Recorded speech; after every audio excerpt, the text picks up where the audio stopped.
या देवी सर्वभूतेषु शक्तिरूपेण संस्थिता नमस्तस्यै नमस्तस्यै नमस्तस्यै नमो नमः।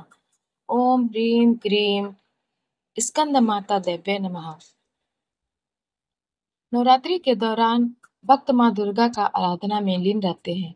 नवरात्रि के हर दिन माँ दुर्गा के स्वरूपों की पूजा अर्चना की जाती है। नवरात्रि का 5वां दिन माँ स्कंद माता को समर्पित है। माँ के स्वरूप की बात करें तो मान्यता है के अनुसार स्कंद माता 4 भुजाओं वाली हैं। माता अपने 2 हाथों में कमल का फूल लिए दिखती हैं। एक हाथ में स्कंद जी बाल रूप में बैठे हैं और दूसरे से माता तीर को संभाले हैं। माँ स्कंद माता कमल के आसन पर विराजमान रहती हैं, इसीलिए इन्हें पद्मासना भी कहा जाता है। स्कंद माता का वाहन सिंह है। शेर पर सवार होकर माता दुर्गा अपने 5वें स्वरूप स्कंद माता के रूप में भक्तजनों की कल्याण करती है। चलिए जानते हैं स्कंद माता की पूजा का शुभ मुहूर्त। वैदिक पंचांग के अनुसार माँ स्कंद माता की पूजा करने के लिए शुभ मुहूर्त सुबह 11:40 से लेकर 12:20 तक रहेगा। स्कंद माता की पूजा विधि जानते हैं। नवरात्रि के 5वें दिन सबसे पहले स्नान कर स्वच्छ वस्त्र धारण करें।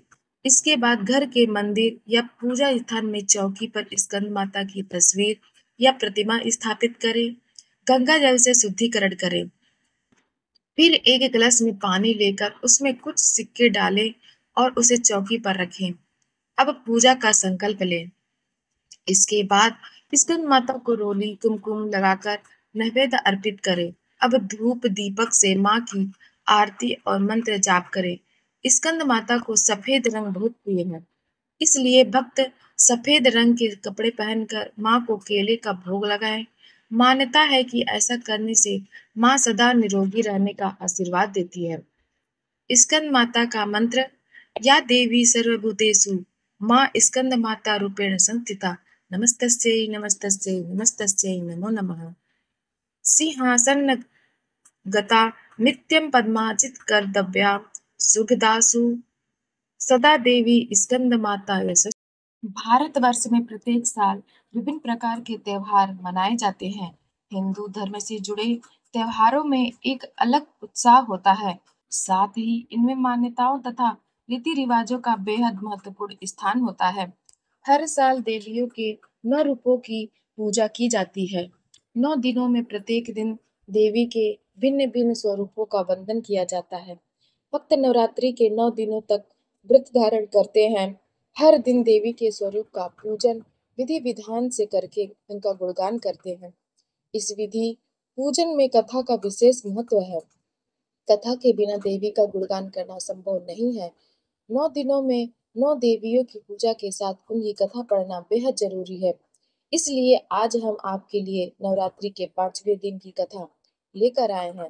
नवरात्रि का पंचम दिन स्कंद माता के गुणगान का है। स्कंद माता सदैव अपने भक्तों की मनोकामना को पूर्ति करती है।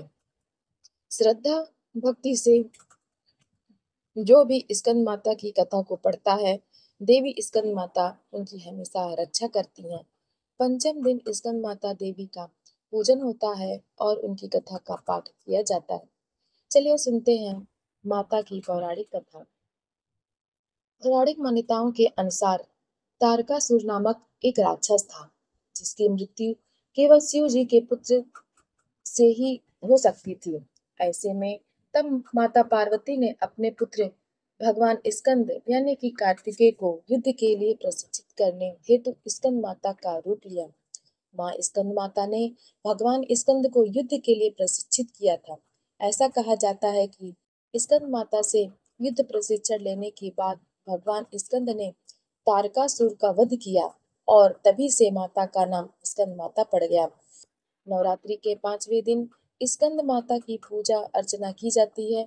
देव स्कंद कुमार यानी कि कार्तिकेय जी की माता होने के कारण इन्हें स्कंद माता का नाम प्राप्त हुआ है। स्कंद माता की गोद में भगवान कार्तिकेय अपने बाल रूप में बैठे हैं।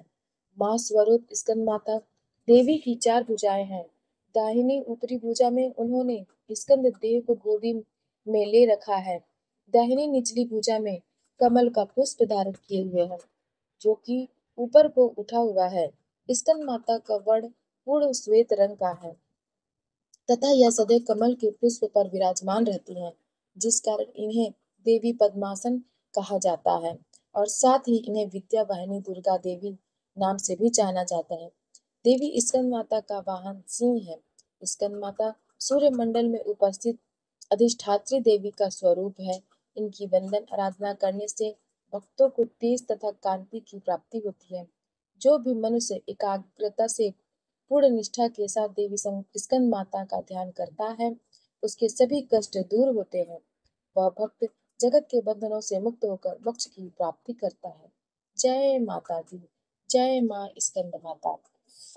माता के अगले स्वरूप की जानकारी और उनकी कथा सुनने के लिए आप हमारे चैनल सनातन कथा संग्रह को लाइक करें, शेयर करें और सब्सक्राइब करें। धन्यवाद।